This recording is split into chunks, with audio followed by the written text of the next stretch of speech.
रामकृष्ण हरी. वारकरी संप्रदायातील थोर महात्म्यांची दुर्मिळ कीर्तने व प्रवचने ऐकण्यासाठी आपल्या परमार्थ पुंजी या यूट्यूब चॅनलला सबस्क्राईब करा व लाईक करा. तसेच लिंक शेअर करा. सेवेतो हा रस वाटेतो अनिका. रुखे तो जीवची परी तुके महेशेसी. गजाननं भूतगणादिसेवितं कपित्थजम्बूफलचारुभक्षणं उमासुतं शोकविनाशकारकं नमामि विघ्नेश्वरपादपङ्कजं. शुक्लां ब्रह्मविचारसार परमाम् आद्यां जगद्व्यापिनीं वीणापुस्तकधारिणीमभयदां जाड्यान्धकारापहाम्.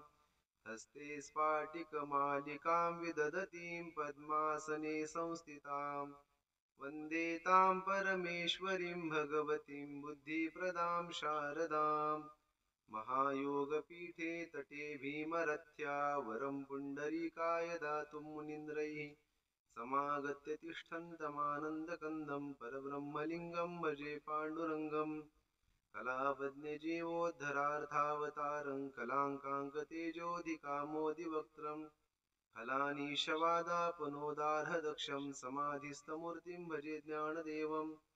नमो सद्गुरु तुकया ज्ञानदीपा नमो सद्गुरु सच्चिदानन्दरूपा नमो सद्गुरु भक्तकल्याणमूर्ती नमो सद्गुरु भास्करा पूर्णकीर्ती.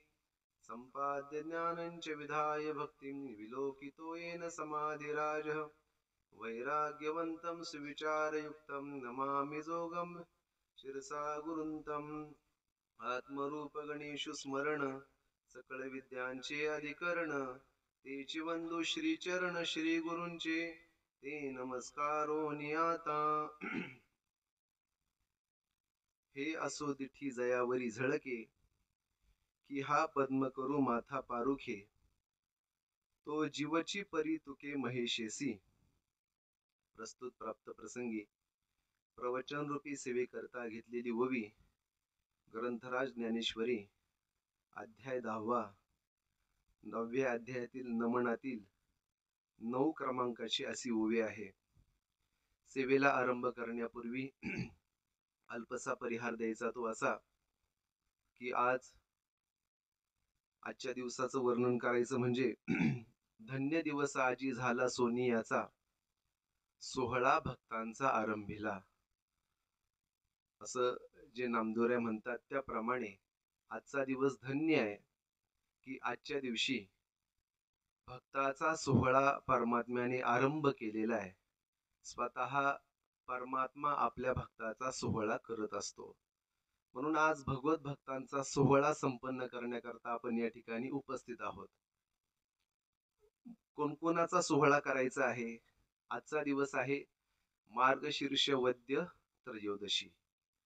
मार्गशीर्ष वद्य त्रयोदशी हा दिवस आपल्या वारकरी संप्रदायाच्या दृष्टीने अत्यंत महत्वाचा आहे. कार्तिक वद्य त्रयोदशी झाल्यानंतर मार्गशीर्ष वद्य त्रयोदशी एका महिन्याचा कालावधी आहे. स्वतः पंढरीश पांडुरंग परमात्मा आळंदी क्षेत्रामध्ये ज्ञानोबरायांना समाधिस्थ केल्यानंतर पुढे सोपान काकांना समाधिस्थ करण्याकरता संवत्सर या ग्रामामध्ये येतात. म्हणून हा आजचा दिवस म्हणजे सोपान काकांचा समाधी उत्सव आहे. स्वतः पांडुरंग परमात्म्याने संवत्सर या ग्रामी येऊन आपले लाडके भक्त सोपान काकांना स्वतः समाधिस्थ केलेले आहे. त्याचप्रमाणे वारकरी संप्रदायामध्ये आद्य कवी म्हणून ज्यांची ओळख आहे असे मुकुंदराज महाराज अंबाजोगाईकर त्यांचाही समाधी उत्सव म्हणजे आजचाच दिवस आहे. त्याच्यानंतर जगद्गुरु तुकोबारायांचे जे 14 टाळकरी आहेत त्या 14 टाळकऱ्यांपैकी आपल्या देहू गावाच्या जवळच सुदुंबरी या गावी ज्यांचं समाधी स्थान आहे असे संताजी महाराज जगनाडे यांचाही समाधी उत्सव म्हणजे आजचाच दिवस आहे. त्याचप्रमाणे आपल्या देहू आळंदीच्या पंचकृषीमध्येच एक गाव आहे की ज्या महापुरुषांनी ज्ञानोबारायांच्या समाधी सोहळ्यानिमित्त आळंदी क्षेत्रामध्ये कीर्तन केलं होतं, असे तत्कालीन थोर पुरुष की कान्होराज महाराज पाठक, त्यांचाही समाधी उत्सव म्हणजे आजचा दिवस आहे. अशा अनेक महापुरुषांच्या समाधी उत्सवाचा आजचा दिवस आहे. आणि त्याचप्रमाणे या अनेक निमित्तांनी युक्त असणारा आजचा हा धन्यतेचा दिवस. आणि आजच्या दिवशी आपण ज्या तालुक्यामध्ये आहोत, असा हा तालुका आणि असे अनेक तालुके आपल्या नाशिक जिल्ह्यामध्ये आहे. असा आपला हा नाशिक जिल्हा प्रभुरामचंद्रांच्या पदस्पर्शाने पुनीत झालेली भूमी, त्र्यंबकराज भगवान या भूमीमध्ये आहे. त्याचप्रमाणे विश्वाचा जो गुरु स्वामी निवृत्ती दातारो म्हणून ज्यांचं वर्णन केलेले आहे, असे सद्गुरू निवृत्तीनाथ दादांच्या समाधीने पावन झालेला आपला हा संपूर्ण नाशिक जिल्हा. तर सद्गुरू निवृत्तीनाथ दादांच्या या जन्म सप्तशतकोत्तर सुवर्ण महोत्सव असा हा कालावधी, आणि याला निमित्त मानून तसंच आपणा सर्वांचे गुरुवर्य प्रातस्मरणीय गुरुवर्य पांडुरंग बाबांच्या अमृत महोत्सवाचा हा असा असलेला योग, आणि या संपूर्ण योगाचा आरंभ आजचा दिवस, या उत्सवाचा आरंभ आपण आजच्या दिवशी करत आहोत. म्हणून आजचा दिवस अत्यंत महत्वाचा आहे. त्यामध्ये आपल्या उत्सवाचा आज पहिला दिवस आहे. म्हणून पहिल्या दिवसामध्ये आत्ताच आपण महाराजांची प्रवचन रूपी सेवा श्रवण केलेली आहे. 10व्या अध्यायातलं नमन, तरी अवधान एक वेळी दिजे, मग सर्व सुखासी पात्र होईजे.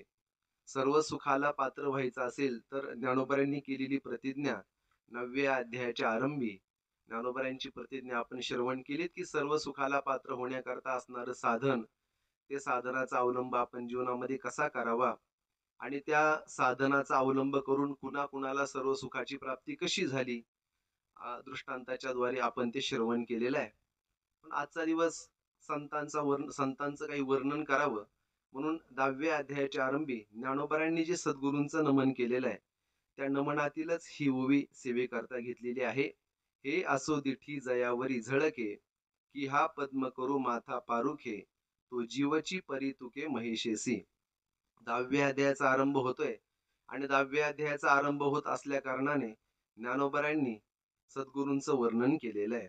सद्गुरूंचं वर्णन करत असताना सद्गुरूंची कृपा प्राप्त झाल्यानंतर ती कृपा जीवनामध्ये काय, शिष्याच्या जीवनामध्ये ती कृपा काय सामर्थ्य प्राप्त करून देते, त्याचं वर्णन करणारी म्हणजे सद्गुरूंचा महिमा प्रतिपादन करणारी अशी ही ओवी आहे. म्हणून 10व्या अध्यायाच्या आरंभी ज्ञानोबांनी सद्गुरूंचं वर्णन केलेलं आहे. नमो विशद बोध विदग्धा विद्यारविंद प्रबोधा, पराप्रमेय प्रमदा विलासिया. अगदी विस्ताराने 5 ओव्यातून हे सद्गुरूंचं वर्णन केलेलं आहे. ज्ञानोबा म्हणतात, मी माझ्या मतीप्रमाणे पहिले 9 अध्यायांचं प्रतिपादन केलेलं आहे, आणि आता उत्तर खंडाचं प्रतिपादन मी करणार आहे. मग करत असताना सद्गुरूंचा कृपा आशीर्वाद आपल्याला प्राप्त व्हावा म्हणून तोंड भरून ज्ञानोबा सद्गुरूंचं वर्णन करतायत. संस्कृत भाषेतील अशा या अनेक विशेषणांच्या द्वारे ज्ञानोबांनी या पहिल्या 5 ओव्यातून सद्गुरूंचा महिमा प्रतिपादन केलेला आहे. आणि हा 5 ओव्यातून महिमा प्रतिपादन केल्यानंतर ज्ञानोबांनी पुढे सद्गुरूंच्या अनुग्रहाला गणेशाची उपमा दिलेली आहे. त्यानंतर सद्गुरूंच्या मुखातून येणारी उदार वाचा, त्या वाचेचं वर्णन केलेलं आहे. नंतर सद्गुरूंचा शिष्याला प्राप्त होणारा स्नेह, त्या स्नेहाला ज्ञानोबांनी वागेश्वरीची म्हणजे सरस्वती मातेची उपमा दिलेली आहे. अशा 3 ओव्या पुढे आहेत, आणि त्यानंतर प्राप्त होणारी ही ओवी आहे.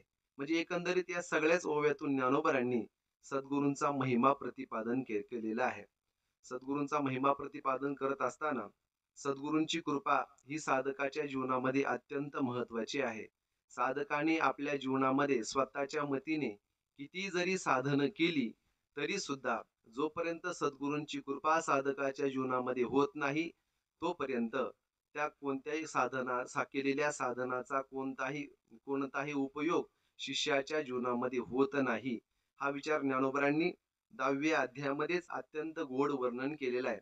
ज्याप्रमाणे एखादा माळी असावा, तो माळी बागेमध्ये झाडांचं संगोपन करतो, झाडांना पाणी देतो, परंतु जोपर्यंत वसंत ऋतूचं आगमन होत नाही तोपर्यंत त्या झाडांना फुलं फळं येत नाहीत. त्याचप्रमाणे जोपर्यंत सद्गुरु रूपी वसंताचं आगमन साधकाच्या जीवनामध्ये होत नाही, तोपर्यंत साधकाच्या जीवनामध्येही साधकाच्या साधनेला फलद्रुपता प्राप्त होत नाही.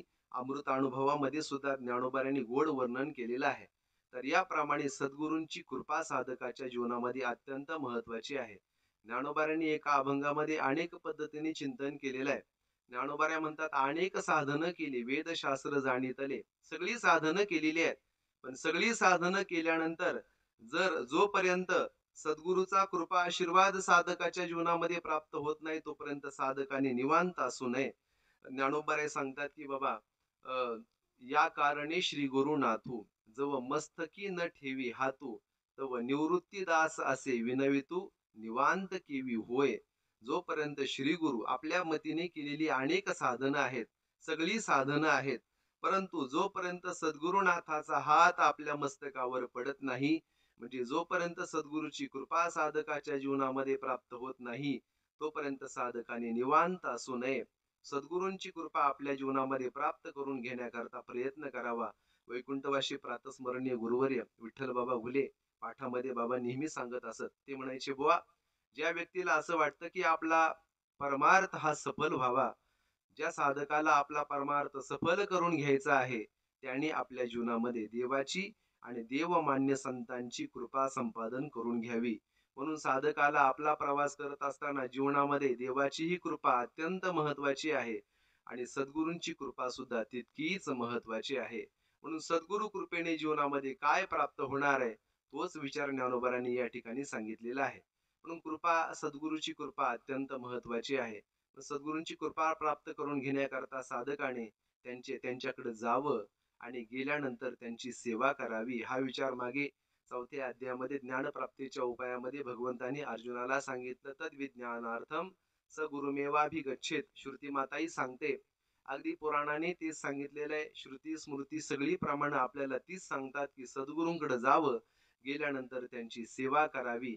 सेवेतून मग सद्गुरू आपल्यावर कृपा करत असतात. हा विचार अनेक ओव्यांच्या द्वारे ज्ञानोबांनी सांगितलेला आपल्याला पाहता येतो. अगदी पहिल्याच अध्यायामध्ये सद्गुरूंचं वर्णन करत असताना ज्ञानोबांनी सांगितलं, मी तर सद्गुरूंचं भजन मी केलेलं आहे आणि सद्गुरूंच्या कृपा प्रसादाने मला काही प्राप्त स्थिती झालेली आहे. म्हणून ज्याला ज्याला आपल्या जीवनामध्ये कृतकार्यता प्राप्त करून घ्यायची असेल, त्याने सद्गुरूंचं भजन करावं. म्हणून जाणतेनो गुरु भजिजे तेने कृतकार्य होईजे. जैसे मूळ सिंचने सहजे शाखा पल्लव संतोषते. का तीर्थे जिये त्रिभुवनी तिये घडती. समुद्र अवगाहनी ना तरी अमृत रस स्वादनी रस सकळ. ज्ञानोबांनी विस्ताराने वर्णन केलेलं आहे. म्हणून सगळी साधनं जीवनामध्ये साध्य करायची असतील तर अत्यंत महत्वाचा विचार आहे की सद्गुरूंची कृपा साधकाच्या जीवनामध्ये होणं अत्यंत महत्वाचं आहे. म्हणून सद्गुरूंची कृपा होण्याकरता सद्गुरूंची कृपा कोणकोणत्या दृष्टीने साधकाच्या जीवनामध्ये होऊ शकते, त्याचाही विचार ज्ञानोबांनी या ठिकाणी सांगितलेला आहे. सद्गुरू आपल्या शिष्याच्या जीवनामध्ये अनेक पद्धतीने कृपा करतात.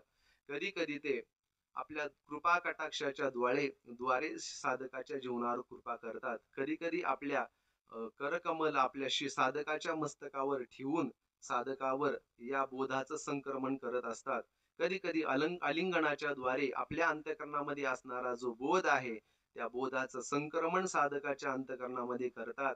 तर कधी कधी आपल्या अंतःकरणामध्ये असणारी संकल्प शक्ती, त्या संकल्प शक्तीच्या द्वारे सुद्धा साधकामध्ये त्या बोधाचं संक्रमण करण्याचं सामर्थ्य हे सद्गुरूमध्ये आहे, हे आपल्याला पाहता येतं. म्हणून सद्गुरूंची असणारी दृष्टी साधकाच्या जीवनामध्ये अत्यंत महत्वाची आहे. सद्गुरूंच्या मुखातून प्रसवलेली वाणी ही साधकाकरता अत्यंत महत्वाची आहे. सद्गुरूचं दर्शनही महत्वाचं आहे. सद्गुरूंनी आपल्या मस्तकावर ठेवलेला हात आपल्याला कुरवाळणं हेही अत्यंत महत्वाचं आहे. आणि साधना करत असताना साधकाकरता सद्गुरूंनी केलेले संकल्प, ती संकल्प कृपा ही साधकाच्या जीवनामध्ये अत्यंत महत्वाची आहे. म्हणून ही कृपा साधकाच्या जीवनामध्ये काय करते, हाच विचार ज्ञानोबांनी इथे सांगितलेला आहे. सद्गुरूंच्या मुखातून आलेली वाणी दैविकी उदार वाचा. ज्ञानोबांनी सांगितलं, सद्गुरूंच्या मुखातून प्रसवणारी वाणी ही सामान्य नाही. जै उद्देशू दे नाभिकाराचा. ती जर साधकाला अभयाचं वरदान देईल तर त्या अभयाच्या वरदानातून साधकाच्या जीवनामध्ये काय प्राप्त होतं? नवरस दीपांचा थाओ लाभे. ज्ञानोबांनी सांगितलं, साधकाच्या जीवनामध्ये सद्गुरूंनी अभयदान केलं, कृपादान अभयाचं दान जर केलं, तर त्या अभयाच्या दानातून नवरस दीपांचा थाओ लाभे. नवरस जे साहित्य शास्त्रामध्ये जे नवरस सांगितलेत, ते नवरस हाच कोणी दीप आहे, किंवा प्रत्येक रसाला ज्ञानोबांनी दिव्याची उपमा दिलेली आहे.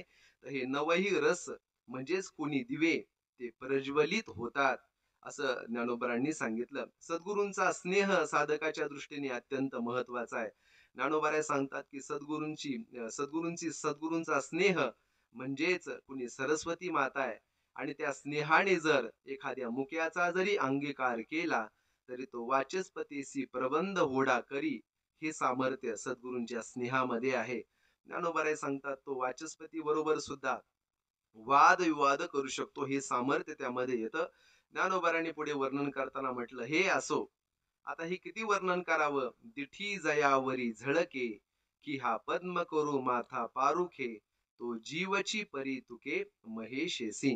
ज्ञानोबा सांगतात, हे असो, दिठी जयावरी झळके, की हा पद्म करू माथा पारुखे, तो जीवची परी महेशेसी तुके. ज्ञानोबा सांगतात, दिठी जयावरी झळके. श्री गुरूंची कृपा दृष्टी अत्यंत महत्वाची आहे.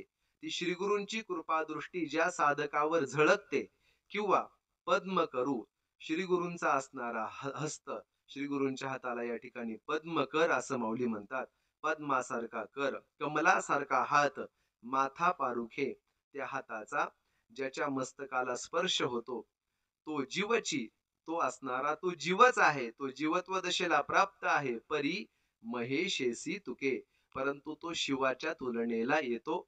हे सामर्थ्य सद्गुरूंच्या कृपेचं. म्हणून या ओळीमधून ज्ञानोबांनी सद्गुरूंची कृपा साधकावर काय करते हा विचार सांगितलेला आहे. हे असो दिठी जयावरी झळके.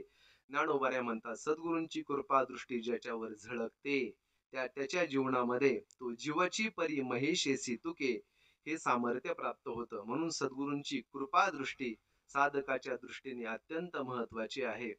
म्हणून सद्गुरूंची कृपा दृष्टी आपल्याला प्राप्त व्हावी याकरता त्यांच्या कृपा कटाक्षामध्ये साधकाने जात जायला हवं.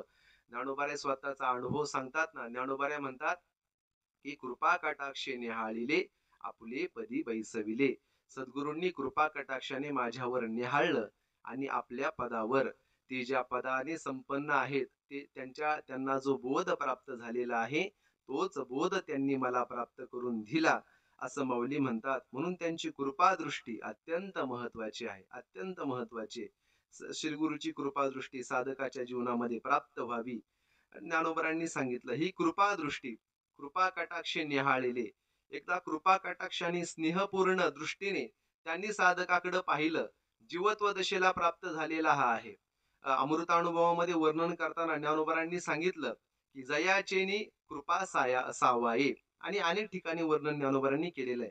किंवा ज्ञानोबांनी जर दृष्टीने त्या साधकाकडे निहाळलं, पाहिल्याबरोबर खोची की निवटी मागे, ज्ञानोबा म्हणतात, त्या साधकाकडे एकदा कृपा दृष्टीने असं पाहिलं की खोची की निवटी मागे, ती कृपा दृष्टी काय करते? साधकाला निवटी मागे मागे घेऊन जाते. मागे नेते म्हणजे कुठे नेते? तिथं चिंतन करताना ज्ञानोबांनी सांगितलं की अगदी स्थूल देहापासून, सूक्ष्म देहापासून, कारण देहाच्या पलीकडेही साधकाला स्वस्वरूपापर्यंत घेऊन जाते. खोची की निवटी. ज्ञानोबा म्हणतात की असं खोचलं जातं. कृपादृष्टी अशी मागण येते. पंचकोशाचा निराश, देहत्रयाचा निराश करण्याचं सामर्थ्य फक्त या कृपादृष्टीमध्ये आहे. म्हणून साधकाला स्वस्वरूपापर्यंत प्राप्त करून नेण्याचं सामर्थ्य या सद्गुरूंच्या कृपादृष्टीमध्ये आहे. पण ही कृपादृष्टी ज्याच्यावर झळकते, तो जीवाची, तो जीवत्व दशेला प्राप्त झालेला जरी असला तरी महेशेसी तुके, तो भगवान शिवाच्या तुलनेला येतो, त्याला ब्रह्मरूपता प्राप्त होते, हा विचार आहे. ज्ञानोबांनी दुसरी कृपादृष्टी इथं सांगितली, किंवा की हा पद्म करू माथा पारुखे. अगदी कमलासारखं हस्तक त्यांचा हस्त ज्याच्या मस्तकावर पडतो, किंवा त्या करकमलाचा स्पर्श ज्याला होतो, त्याला सुद्धा तो जीवची परी तुके महेशेसी असं म्हटलेलं आहे. म्हणून श्री गुरूंच्या करकमलाचा, याला हस्तकृपा असं म्हणतात. श्री गुरूंचा हस्त ज्याच्या मस्तकावर पडतो, त्यालाही हा बोध प्राप्त होत असतो. म्हणून नाथ महाराज आपला अनुभव व्यक्त करतात. नाथ महाराज म्हणतात, येवोनी सद्गुरुनाथे माथा ठेविला करू, अज्ञान तिमिर गेले शुद्ध मार्ग साचारू. सद्गुरु आले आणि त्यांनी माझ्या मस्तकावर हात ठेवला. तत्क्षणी अज्ञानरूपी अंधकाराचा नाश माझ्या जीवनामध्ये झाला, असा नाथ महाराज आपला अनुभव सांगतात. अनेक संतांचा अनुभव आपल्याला या पद्धतीने पाहता येतो. म्हणून सद्गुरूंचा हस्त आपल्या मस्तकावर पडणं तितकंच महत्वाचं आहे. निळोबारांनी सुद्धा सांगितलं, येऊन या कृपावंते. सद्गुरु तुकोबार आहे, कृपावंत सद्गुरु असणारे तुकोबार आहे. आले, हात ठेविला मस्तकी, प्रसाद देऊनी केले सुखी. त्यांनी माझ्या मस्तकावर हात ठेवला आणि मला प्रसादाचं दान दिलं आणि मला सुखी केलं, असं ज्ञानोबाराय म्हणतात. देऊनी प्रसाद केले सुखी. म्हणून सद्गुरूंची कृपादृष्टी म्हणा आणि सद्गुरूंच्या करकमलाचा स्पर्श साधकाच्या मस्तकावर होणं अत्यंत महत्वाचं आहे, अत्यंत महत्वाचं आहे. आपण सकाळी कीर्तनामध्ये महिमा सद्गुरूंचं सामर्थ्य आणि हे श्रवण केलेलं आहे. तर ज्याप्रमाणे जगद्गुरु शंकराचार्यांच्या जीवनामधला प्रसंग आपण पाहतो की हस्तमलकावर जशी कृपा आचार्यांनी केलेली आहे की जवळजवळ वयाच्या 13 वर्षापर्यंत तो बालक, त्या बालकाच्या मुखातून एकही शब्द आलेला नाही. आई वडिलांना असं वाटलं हा बालक मुका आहे की काय. आई वडिलांना असं वाटलं हा मुका आहे, याला बोलता येत नाही, हा वेड्यासारखा उन्मात्तवत लहानपणापासून त्यांचं आचरण पाहायला मिळतं. आणि मग आई वडील चिंतेमध्ये आहेत की या बाळाला नेमकं झालंय काय, कशामुळे हा असा वावरतोय, हा वेडा आहे की काय, काय पूर्वजन्माचं याचं काही प्रारब्ध असेल यामुळे हा असं वर्तन करतोय. त्यांचं वर्णन करत असताना चरित्रामध्ये असं लिहिलेलं आहे की लहान मुलाप्रमाणे अगदी 13 वर्षाचं वय जरी झालं तरी लहान मुलांप्रमाणे खेळायला कुणामध्ये न जाणं, कुणामध्ये न मिसळणं. बरं, भूक लागली, तहान लागली, कधी अन्न न मागणं, कधी तहानेची पीडा झाली, भुकेची पीडा झाली, कधीही आपल्या वाचेने त्यांनी सांगितलं नाही मला भूक लागली, तहान लागली. कधीही कोणत्याही प्रकारची तक्रार नाही. बरं, कुणी चिडवलं, कुणी डिवचायचा प्रयत्न केला, त्यालाही कधी प्रतिकार केलेला नाही. अशी 13 वर्ष उलटली. आई वडिलांना चिंता आहे. बरं, ब्राह्मण कुळामध्ये जन्माला आल्यामुळे त्यांनी आता याचं वेदाध्ययन करावं म्हणून मुंज करावी म्हणून उपनयन संस्कार केला. परंतु वेदाध्ययन करणार कसं, याला कसं वेदाध्ययन याच्याकडून करविणार, ही सगळी चिंता होती. म्हणून त्याच गावामध्ये जगद्गुरु शंकराचार्यांचं आगमन झालं. आचार्यांचं आगमन झाल्याबरोबर कोणीतरी महापुरुष आहेत हे आपल्याला काहीतरी उपाय सांगतील म्हणून आई वडिलांनी आचार्यांकडे त्यांना घेऊन आले. आचार्यांकडे आल्यानंतर आचार्यांच्या पायावर त्यांना ठेवलं. आचार्यांच्या चरणावर नतमस्तक होण्याकरता ज्यावेळेस त्यांना खाली वाकवल्यानंतर खाली वाकवल्यानंतर आता उठावं की नाही ही बुद्धी त्यांना होईना, ते उठेनाही चरणावरून. आई वडिलांनी त्याला चरणावरून उठवलं आणि आचार्यांना सांगितलं असं याचं वर्तन लहानपणापासून आता जवळजवळ 13 वर्षापर्यंत आम्ही याला सांभाळत आलेलो आहोत.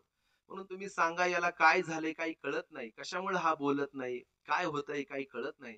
म्हणून आचार्यांनी विचारलं, बाबा तू कोण आहेस. त्यांना जवळ घेतलं आणि जवळ घेऊन त्याच्या मस्तकाला स्पर्श केलं. बाळा तू कोण आहेस असं विचारल्यानंतर कस्त्वम शिशो हो कुतोसी गंताहा, तू कोण आहेस, किन नाम ते, तुझं नाव काय आहे, तू कुठून आलेला आहेस, अशी ज्यावेळेस प्रश्न आचार्यांनी केले आणि प्रश्न केल्यानंतर त्यांच्या मुखातून प्रगट झालेली वाणी आहे नाहम मनुष्यो नच देव यक्षो.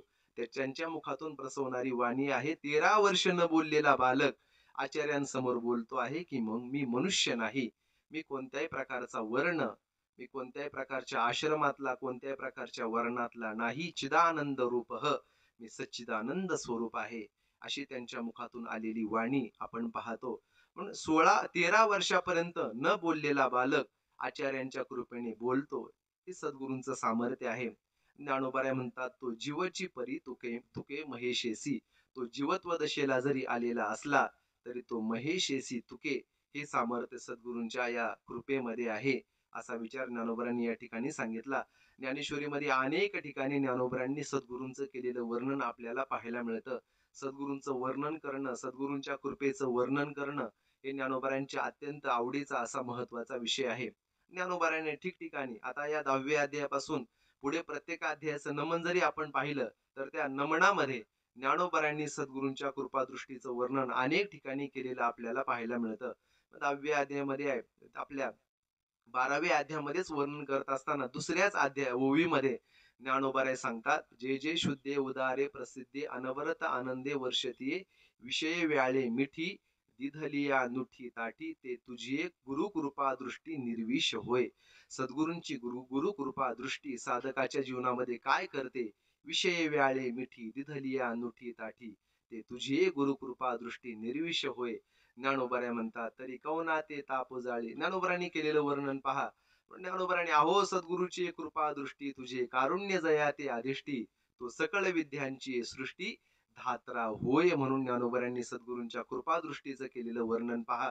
आणि म्हणून हीच सद्गुरूंची कृपा दृष्टी आपल्याला प्राप्त व्हावी म्हणून ठिकठिकाणी ज्ञानोबराय सद्गुरूंकडं समोर बसलेल्या संत महापुरुषांकडे हीच याचना करतात.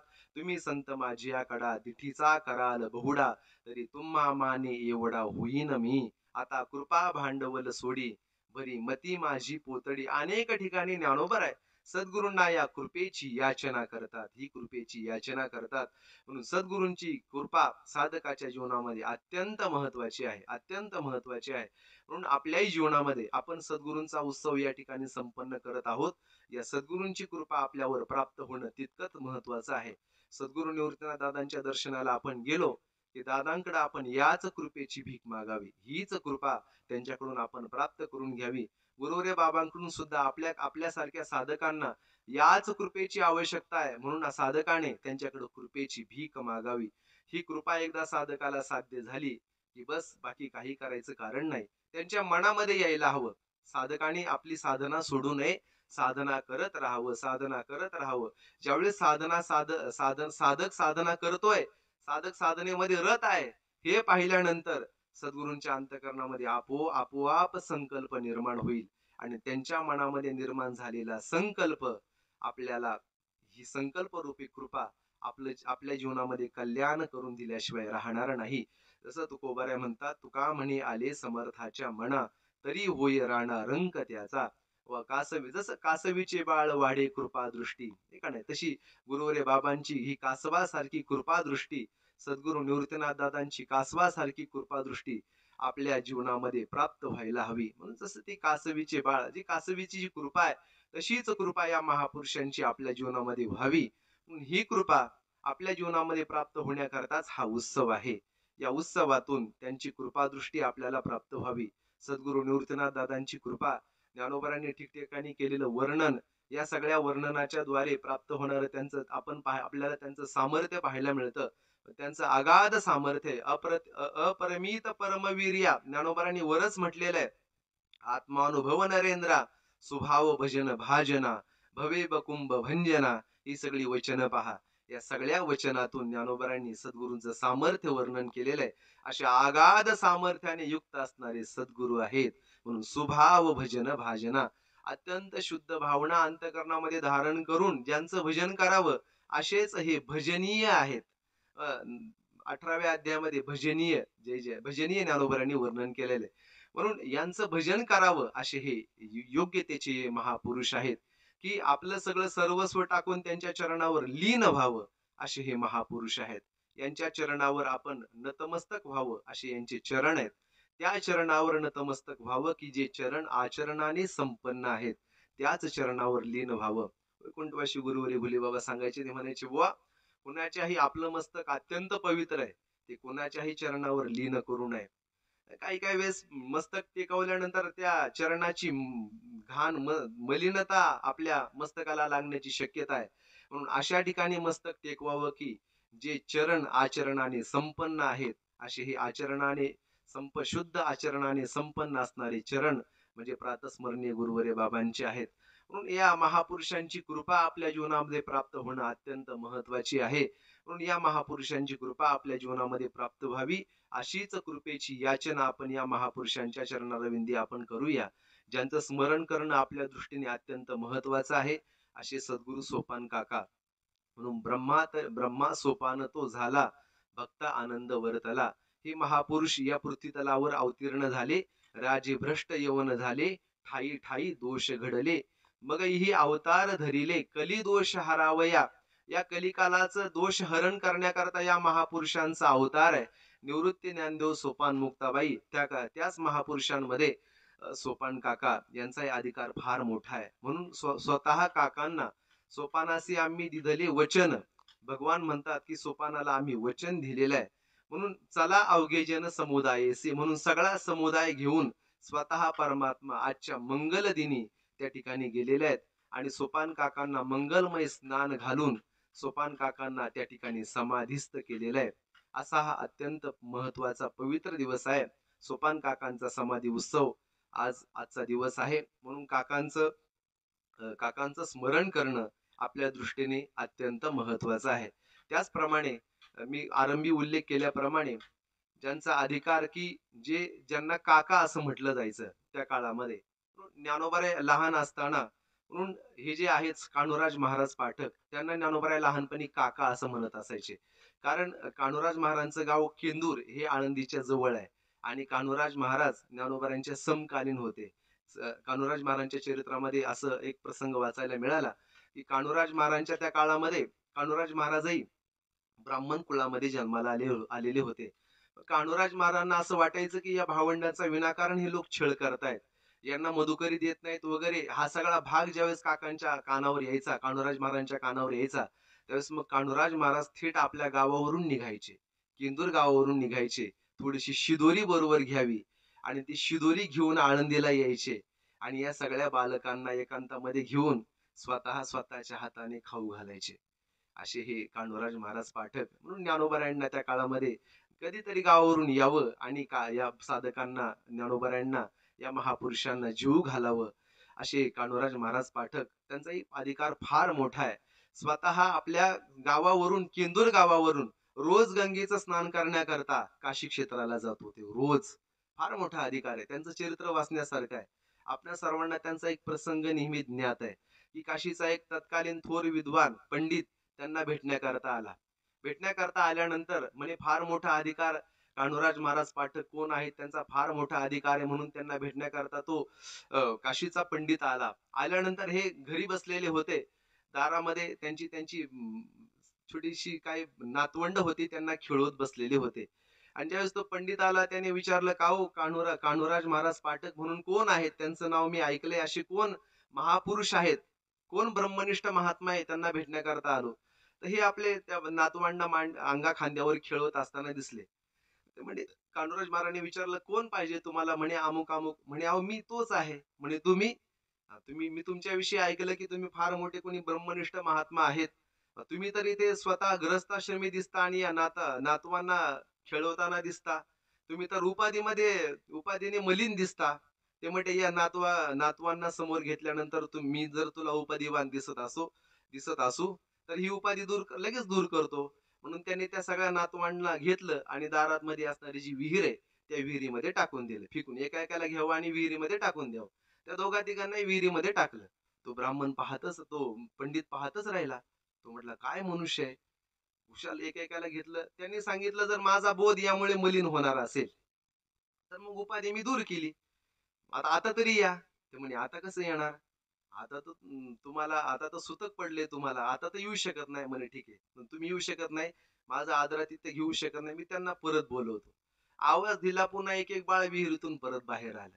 एवढा मोठा ज्यांचा अधिकार आहे. ज्ञानोबा जसं म्हणतात तैसे सामान्यत्व पाहिजे तरी साधारणची देखीजे, एरवी निर्धारिता नेनिजे सोय जयाची. ज्ञानोबा म्हणतात सामान्य दृष्टीने पाहिलं तर तो सामान्यच आपल्याला दिसेल, पण त्याच्या स्वरूपाचं निर्धारण केलं तर त्याचं आकलन होणार नाही. सकाळीच आपण तो विचार महत्वाचा ऐकून आलो की संत व महापुरुषाच्या ठिकाणी असणार संतत्व आपल्याला आकलन होत नाही. म्हणून असा ज्यांचा अधिकार आहे, म्हणून त्यांचाही आज समाधी सोहळा आहे. कान्होराज महाराज पाठक. त्याचप्रमाणे जगद्गुरु तुकोबारायांच्या अभंगाचं लेखन करण्याचं काम ज्यांनी केलं असे संताजी महाराज जगनाडे. संताजी महाराजांचाही आज समाधी सोहळा आहे. म्हणून संताजी महाराजांचा समाधी सोहळा सामान्य नाही. स्वतः जगद्गुरु तुकोबाराय वैकुंठावरून खाली येऊन त्यांनी संताजी महाराजांना समाधीस्थ केलेला आहे. फार मोठा अधिकार आहे. आपल्या प्रतिमध्ये सद्गुरु जोग महाराजांच्या म्हणजे नथुबाबांच्या प्रतिमध्ये आपल्याला हा अभंग पाहायला मिळतो की चारिता गोधने माझे गुंतले वचन, आम्हा झाले येणे एका तेलिया कारणे, तीन मुष्टी मूर्तिका देख, तेव्हा लोपविले मुख, आम्ही आलो विष्णू लोका, आम्ही आलो मृत्यू लोकी, राम नामाचे धारकी. आलो म्हणे तुका संतू न्यावया विष्णू लोका. असं तुकोबारायांचं ते अभंग आपल्याला आपल्या संहितेमध्ये पाहायला मिळतो, की जगद्गुरु तुकोबारायांचं आणि संताजी महाराजांचं असं बोलणं झालेलं होतं, की तुमच्या प्रयाण काळाला मी तुम्हाला आशीर्वाद देण्याकरता येईल. तुमच्या प्रयाण काळी मी उपस्थित राहील, असं तुकोबारांनी सांगितलं होतं. पण जगद्गुरु तुकोबाराय वैकुंठाला आधीच निघून गेले. निघून गेल्यानंतर संताजी महाराजांचा प्रयाण काळ आला. संताजी महाराजांनी आपला देह ठेवला. देह ठेवल्यानंतर संताजी महाराजांना समाधीस्थ करण्याकरता सगळी मंडळी जमली. जमल्यानंतर संताजी महाराजांना जमिनीमध्ये समाधी देण्याकरता बसले. परंतु अंगावर किती माती टाकली तरी त्यांचं मुख आहे ते काही मातीमध्ये जाईना. मुख वर राहायला लागलं. पण ते मुख खाली जाईना. नंतर लोकांच्या लक्षात आलं, की तुकोबारायांनी संताजी महाराजांना वचन दिलं होतं. म्हणून सगळी मंडळी त्या ठिकाणी उभी राहिली आणि अखंड 3 दिवस म्हणतात तुकोबारायांच्या नावाचा उच्चार केला. भजन केलं 24 तास. तुकाराम तुकाराम. तुकोबारायांचं भजन केल्यानंतर जगद्गुरु तुकोबाराय खाली आले आणि 3 मुष्टी मूर्तिका देख तेव्हा लोपविले मुख, असं म्हटलेलं आहे चरणामध्ये. 3 मुठ माती जगद्गुरु तुकोबाराने त्यांच्या मस्तकावर टाकली. त्यावेळेस ते मुख खाली लोपलं गेलं. या प्रकारे स्वतः जगद्गुरु तुकोबारांनी येऊन ज्यांना समाधिस्थ करावं असा ज्यांचा अधिकार, असे संत महापुरुष संताजी महाराज, त्यांचाही समाधी उत्सव आज आहे. या सर्व महापुरुषांची कृपा आपल्यावर प्राप्त व्हावी हीच कृपेची याचना या महापुरुषांच्या चरणारविंदी करूया. आणि झालेली प्रवचनरूपी सेवा सद्गुरु निवृत्तीनाथ दादा गुरुवरे बाबांच्या चरणारविंदी समर्पित करतो आणि या ठिकाणी थांबतो. पुंडलिक वरदा हरी विठ्ठल श्री ज्ञानदेव तुकाराम विठ्ठल विठ्ठल विठ्ठल विठ्ठल विठ्ठल विठ्ठल विठ्ठल विठ्ठल विठ्ठल.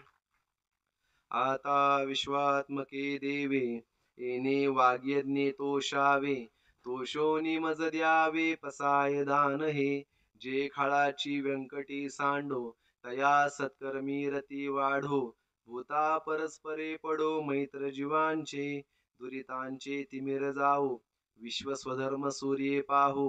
जो जे वांछिल तो ते लाहो प्राणिजात. वर्षत सकळ मंगळी निष्ठांची मांदियाळी. अनवर्त भूमंडळी भेटतो भूता. चला कल्पतरूंचे आरव चेतना चिंतामणीचे गाव. बोलते जे अर्णव पियुषाचे चंद्रमे जे अलांछन. मार्तंड जे तापहीन ते सर्वाही सदा सज्जन. सोय रे होतू किंबहुना सर्व सुखी पूर्ण हो नितीही लोकी. भजिजो आदि पुरुखी अखंडित आणि ग्रंथोपजीवी. विशेषी लोकी ये दृष्टादृष्ट विजय हो आवेजी. एथ म्हणे श्री विश्वेश्वराव हा होईल दान पसावो. येणे वरे ज्ञान देव सुखिया झाला. येणे वरे ज्ञान देव सुखिया झाला. येणे वरे ज्ञान देव सुखिया झाला. पुंडलिक वरदा हरी विठ्ठल श्री ज्ञानदेव तुकाराम. पंढरीनाथ भगवान की जय. सद्गुरु निवृत्तीनाथ महाराज की जय. माऊली ज्ञानेश्वर महाराज, सोपान काका महाराज की जय. जगद्गुरु तुकाराम महाराज की, सद्गुरु जोग महाराज की जय. सब संतन की जय.